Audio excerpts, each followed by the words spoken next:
Welcome to tonight's edition of Beer on a Budget, where it isn't so much about finding the world's greatest beer, but finding the best beer for your dollar.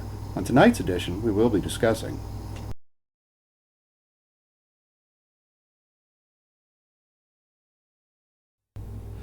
What's up, budget beer lovers? Tonight's video, I apologize, is a day late. It's probably going to end up $1 short, too.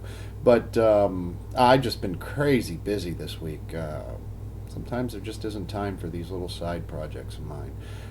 Anyway, that being said, tonight's beer, if you can call it that, we're reaching way down into the proverbial bag of budget beers and grabbing one from, if not the bottom, just about there.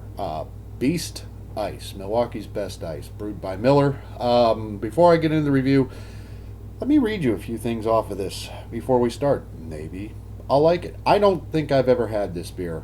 There's so many horror stories about all the Milwaukee's best products. I can't say that, other than the regular Beast itself, I've ever had a whole lot of Milwaukee's best. So anyway, it says it's ice brewed for a crisp, bold taste. Well, we'll find out.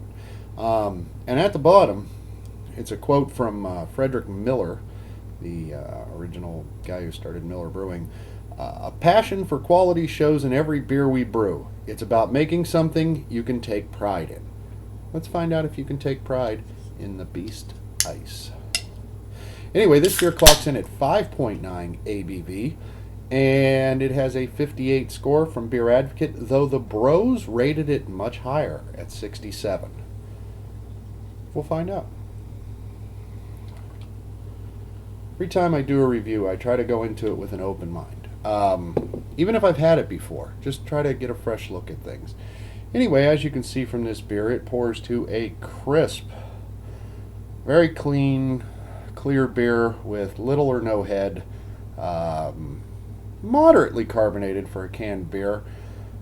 In my light, it looks fairly dark. In the camera there, it does not. Actually, though, it looks darker than a light beer. I would call it a dim golden color. Anyway, let's find out if it smells any good. Oh, there's an odd scent there. It's almost a spice kind of scent. I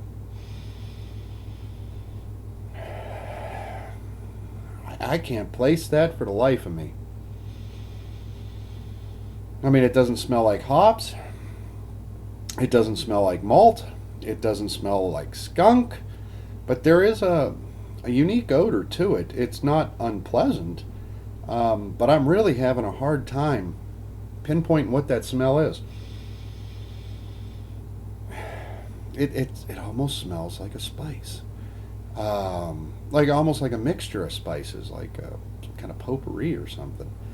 Well, let's see how it tastes.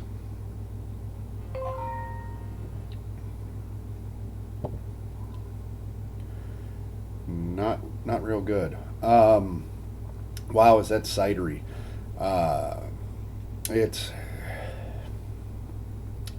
very cidery, though.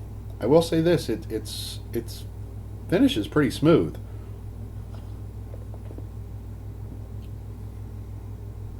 It's a little harsh right after you swallow, and then it's gone. It's kind of smooth, but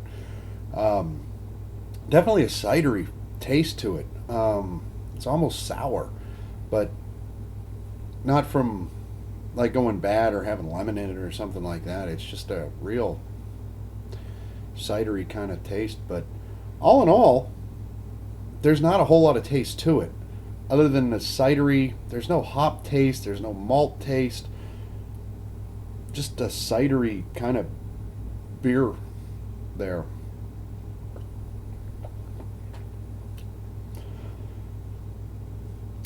It's not horrible, though it is darn sure isn't good. That cidery taste is just pervasive, and getting worse with every sip. You know what? I'm going to attempt to chug this, but I'm not going to top it off first. Well, here we go. I'll do it anyway. I really don't think that I'm going to make it to the bottom of this one. It's that cidery taste is going to kill me. But here we go. Bottoms up.